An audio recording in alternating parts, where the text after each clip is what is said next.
And he takes this from inside the 5. He was hoping for something a little more dynamic, but they get him on the ground at the 20.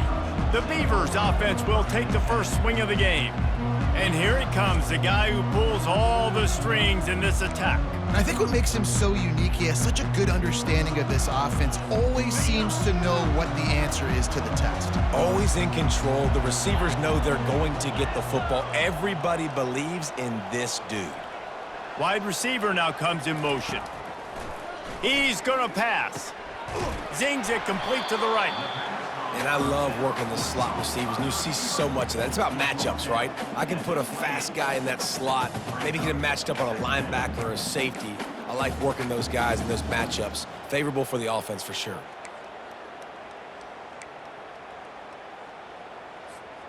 Let's see what they've got on second down.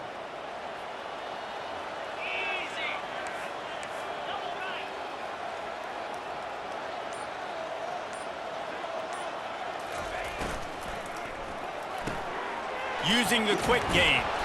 He's there to make the stop, and they threw it in reverse, losing yardage on that play. Man, what a great play by that cornerback. There's so much space out here in football, the way they spread you out, but to be able to break on the football when it's thrown on those quick passes like that, nice job by the cornerback.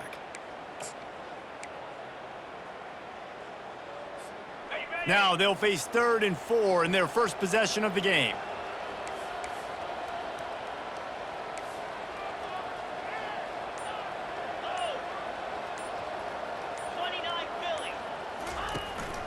To the ground to try to pick up the first.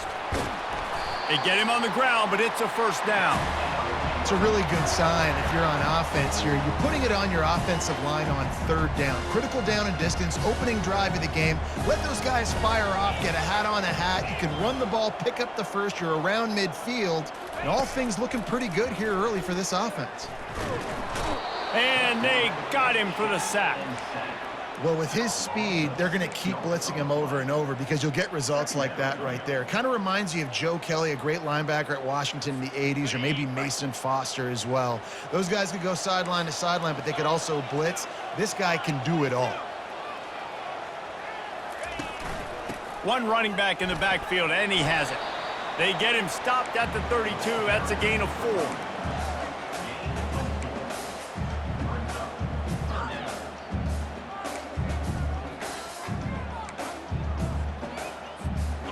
A 3rd and long coming up here.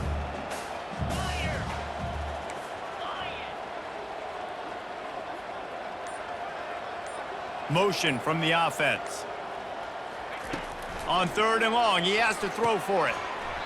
And that's incomplete. A defender all over him. Knocked the ball to the ground. 4th down coming up. Well, they try to throw for it there on 3rd down on the opening drive of the game. They don't get it, but let's punt the ball away. Let's trust our defense. And, guys, let's also trust this home field advantage and the crowd to get loud and make it real difficult on our opponent. Able to get the first one of the day away. They did have to send him out 3 times in that victory last week. Tries to find a little more running room on that return, but he'll be stopped at the 36. The Huskies offense headed onto the field. Our first look at them today.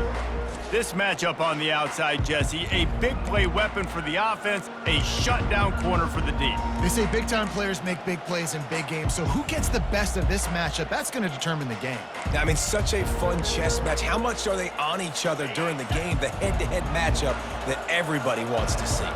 Offense getting set for first down. The give to the tailback. He's knocked down in the backfield. He'll lose a couple. And these linebackers are flying around, and they like to bring the boom. What a great job playing physical, setting the tone and letting them know, don't come over the middle of my field.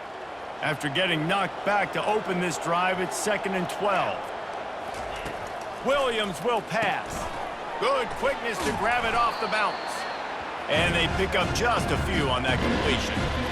Well, so much for the members' bounce. They get a break on the road here. And how about that for this offense? The worst thing you could do when you're on the road is ignite the home crowd. This offense got a nice break early and a chance to not rousing up this crowd early in the game. Fires to the middle. He's got it. Good pickup there as he gets the first down, and they'll mark him at the 48.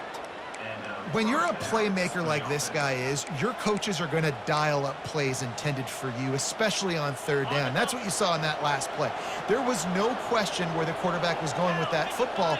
All week long, they decided on the biggest downs of this game, we're going to target our best player, and we're going to make sure that he gets looks. It doesn't matter what the coverage is, and you saw it right there on that one. I know it's sexy to throw the football, but if you can pound it away and get these kind of gains, they will just add up, wear the defense down, get first downs, and ultimately get some points. Got 8 on first down, now looking at a 2nd and 2. From the gun, they'll try to impose their running game. That play just never had a chance. They knock him down for a loss of 5. Well, they're trying to get that run play going to the outside, but it's the defensive end who does a great job winning his one-on-one and forcing the negative play. 3rd down, and they'll need to get the ball to the 38-yard line. From the gun, wants to pass. Fires to the right. And it's incomplete on 3rd down. Offenses know and work on it all week. Third downs, we gotta be really, really good. This offense not good on this 3rd down. It could come back to bite them. 4th down, and the punt team sends it the other way. You couldn't dial it up much better than that as he knocks it out of bounds inside the 10-yard line. Oregon State has it back, and here comes the Beaver offense. That last drive fizzled out, Jesse. They had to punt it. Yeah, they did. And, David, they're just going to have to do a better job this time around erasing the mental mistakes. And just trying to solve the defensive riddle, understanding what they're trying to do to you and attack them. Follows that surge up front. He's got 5 out to the 13. You know, tackling is a lost art in college football. I'm sorry. You got to do a better job defensively there. At least two different guys had a chance to bring him down. They couldn't do it.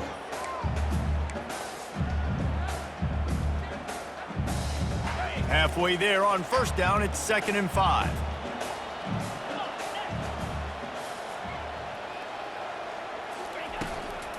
The run from the shotgun.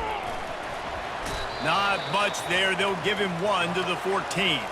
Looks as if we have an injury on that last play, and we'll take a break to check him out.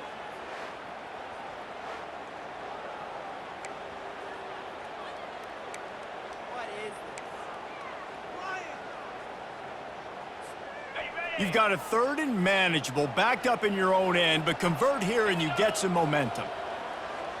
The offense showing motion from the tight end, trying to get a read on the D.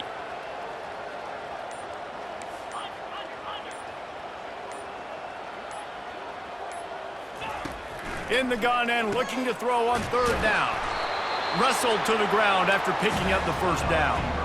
Wow, and what a great job by that quarterback finding his open receiver on 3rd down. You know, guys, one of the most telling stats at the end of the game is 3rd down conversion percentage. If you're a great 3rd down team, it's invaluable to your offensive success, and that's why teams drill 3rd down so much in practice.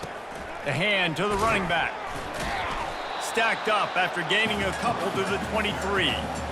And those physical runs take a toll. It might not be a big gain now, but down the road, 3rd, 4th quarter, late in the ball games, they tend to turn into bigger runs.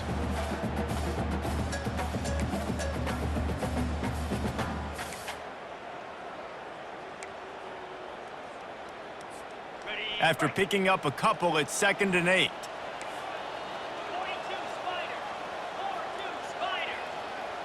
Pre-snap motion in the backfield. He wants to throw here on 2nd down. A little release to the back. And a good job of coverage by that defense, just a short pickup. You know, sometimes even a short gain like that can be used to set up something bigger later on. No doubt, Reese, they can pump that and take a shot down the field. And don't worry, they're going to go back to that same play because they know this guy with the ball in his hands is dangerous. He makes one guy miss, he can take it to the house.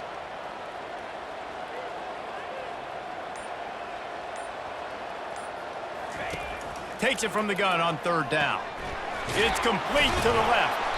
And boy, is he close to that first down, maybe just a couple of inches short. One of the things I love about this defense is they just have such great awareness, and they're always communicating. They understood the down and distance. They knew exactly what they needed to do to make the tackle to force the punt. That is so well done. Fourth down, and the punt team sends it the other way. Excellent coverage that time. Didn't give him any room to set up a big return. And Washington is ready to go back on the attack. They just didn't quite find the rhythm on that last drive, Jesse. They had to punt it. I think they got to be more physical, David. I think up front they got to do a better job getting blocks and establishing this running game. And how easy does football become if you're the more physical team? If you can threaten the run and then run play action, it opens up the whole offense at your disposal. Coaches always harp about staying ahead of the chains, and when you can run with that type of efficiency on first down, man, you are doing just that. After the 9-yard pickup on first down, here's 2nd and 1. Off play action. Unloads to the wideout. And he just overshot his man and threw it out of bounds, incomplete. Yeah, I just feel watching this offense, they need a big play. They need their confidence to get going, get the mojo going, considering they really struggled their last time out. They just don't seem to have figured it out quite yet here in the first quarter. Now staring at a 3rd and short from the 40. He'll try to pick it up on the ground. Nowhere to run on that one. He loses 4 on the carry. It's amazing how a play by a defensive end in the backfield can really swing the momentum not only of a series but of a game sometimes. All you're trying to do is create negative plays, to get them behind the sticks a little bit, to get those sacks, to get